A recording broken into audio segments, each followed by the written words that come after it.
পৃথিবীতে দুইটাই পাওয়া যাচ্ছে, একটা হচ্ছে সৃষ্টি আর একটা হচ্ছে স্রষ্টা। সৃষ্টি এবং স্রষ্টার বাইরে তো কিছু নাই। তো সেক্ষেত্রে দেখা যাচ্ছে যে প্রথম সৃষ্টি হচ্ছে ফেরেশতা, দ্বিতীয় সৃষ্টি জিন সম্প্রদায়, তৃতীয় সৃষ্টি মানব সম্প্রদায়, পশু পাখি জীব জানোয়ার সমন্বয়ে আমরা স্রষ্টা সৃষ্টির এই দুইটা গ্রুপ আমরা পাচ্ছি। তো সৃষ্টি ইবাদত বন্দেগী করবে স্রষ্টার। তো আল্লাহ পাক যখন এক, সেই আল্লাহকে সেজদা করার সিস্টেমটাও হবে একটাই। তো সৃষ্টি তার স্রষ্টাকে সেজদা করবে, এটি তো আমরা বিধান হিসেবে জানছি। তো সৃষ্টি তার স্রষ্টাকে যে প্রক্রিয়ায় সেজদা করছিল, সেই প্রক্রিয়ায় আমরা যখন সৃষ্টি, আমরা আমাদের স্রষ্টাকে ওই একই প্রক্রিয়ায় সেজদা করব। তো সেক্ষেত্রে দেখা যাচ্ছে যে ফেরেশতারা আল্লাহর সৃষ্টি, তো তারা তার রবের নির্দেশ যেভাবে পালন করছে, তারা তার রবকে যেভাবে সেজদা করছে, আমরা আমাদের রব আল্লাহ, ফেরেশতাদের রব আল্লাহ, সেই আমাদের স্রষ্টা আল্লাহ, ফেরেশতাদের স্রষ্টাও তো আল্লাহ। তাহলে ফেরেশতারা তার স্রষ্টাকে যেভাবে সেজদা করছে সেটা তো বৈধ সেজদা। অবশ্যই বৈধ। তো সেই বৈধ সেজদাটা আমাদের জন্যও তো বৈধ। তো সেক্ষেত্রে আমি একটা কথা বলতে চাচ্ছি, আল্লাহ রাব্বুল আলামিন সূরা বাকারার 34 নম্বর আয়াতে বলল যে ওয়াজুদু লি আদমা, আদমকে ভাই আল্লাহকে সেজদা কর। তারপরে সূরা আরাফের 11 নম্বর আয়াতে বলল ওয়াজুদু লি আদমা, আদমের দিকে তোমরা সেজদা করো। এরকমভাবে সূরা বনী ইসরাঈলের 60 নম্বর আয়াত, এই সূরা কাফের 50 নম্বর আয়াত, এরকমভাবে সূরা সাদের 72 নম্বর আয়াত, সূরা হিজরের 29 নম্বর আয়াত, সমস্ত আয়াতে দেখা গেল ফেরেশতারা সেজদা করছে আদম কামায় আল্লাহকে। যদি ফেরেশতারা আদমকে সেজদা করে থাকে তাহলে আল্লাহ পাকের হুকুমের আরেকটা হুকুমের পরিপন্থী হয়ে যায়।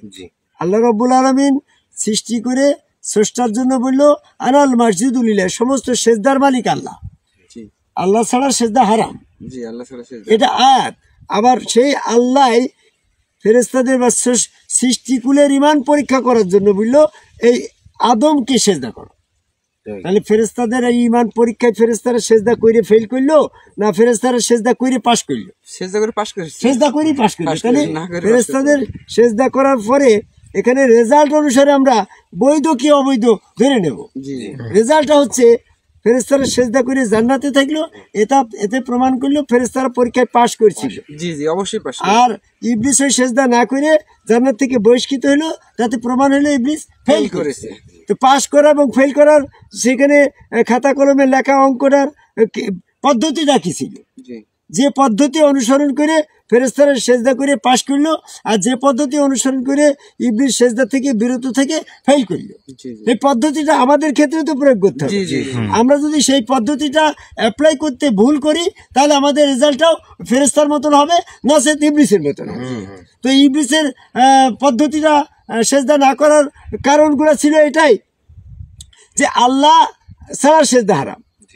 তো সেই আল্লাহ যখন বলছে যে আদমকে সেজদা করো, তো আদম তো মাটির তৈরি, আমি আগুনের তৈরি। তো আমি ব্যক্তি আদমের দিকে যদি সেজদা করি তাহলে আমার অহংকার চূর্ণ হয়ে যায়। আমি আদমের থেকে শ্রেষ্ঠ, আমি আগুনের তৈরি, আমি শ্রেষ্ঠ, আমি সেখানে সেজদা করব না। এই আল্লাহ ছাড়া সেজদা হারাম, আমি এক আল্লাহর দিকে সেজদা করব, আদম দিকে নয়। এই জন্য আল্লাহ যতক্ষণ পর্যন্ত আল্লাহর দিকে থাকলো আর আদমের দিকে থাকলো, দুইটা যখন সেপারেট থাকলো তখন আদমকে মাইনাস করে আল্লাহকে সেজদা করার ব্যাপারে ইবলিস সক্রিয় ছিল। ওই আল্লাহ যখন আস্তে আস্তে আদম বরাবর হয়ে গেল, হ্যাঁ বীররাতি বরাবর হয়ে গেল, তখন কিন্তু আদমকে আর আদমের দিকে ওই আল্লাহকে সেজদা করল না। আর ফেরেশতাদের রেজাল্ট ছিল কি, আদমের দিকে আল্লাহ যখন বরাবর হয়ে গেল তখন আদমকে কেবলা করলো, সেজদা করলো আল্লাহ সেজদা কিন্তু আল্লাহকেই করেছে, আদমকে করে নাই।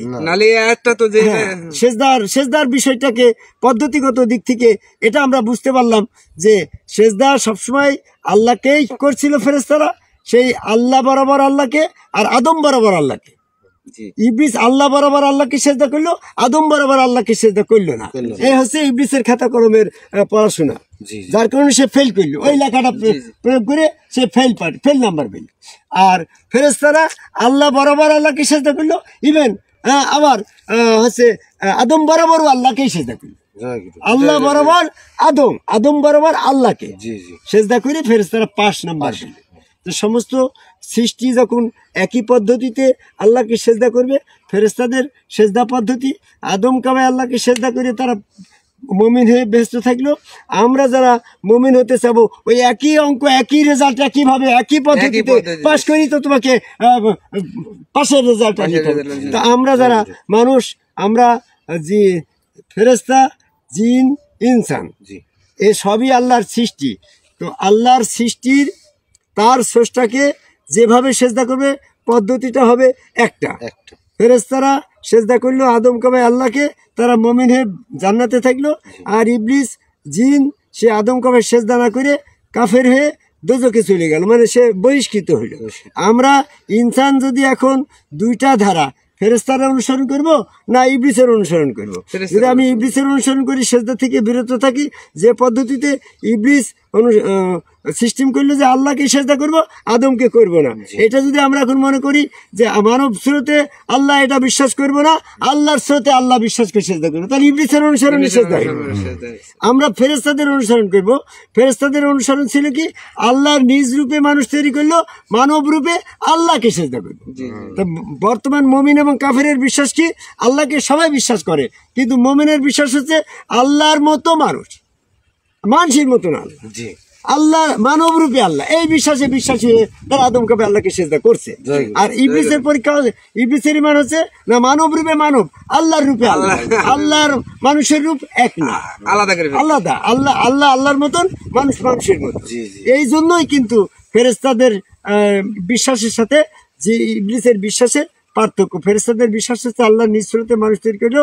হ্যাঁ, সুরাইন পিতারের 7-8 নম্বর আয়াতে বলল ফি আইয়ুসরাত মাশা রাকাবাকা, মানে আল্লাহ ফাসাওয়াকা ফা আদালাকা ফি আইয়ুসরাত। আল্লাহ নিজ স্রোতে সমান সমান করে সামঞ্জস্য করে মানুষ তৈরি করলো।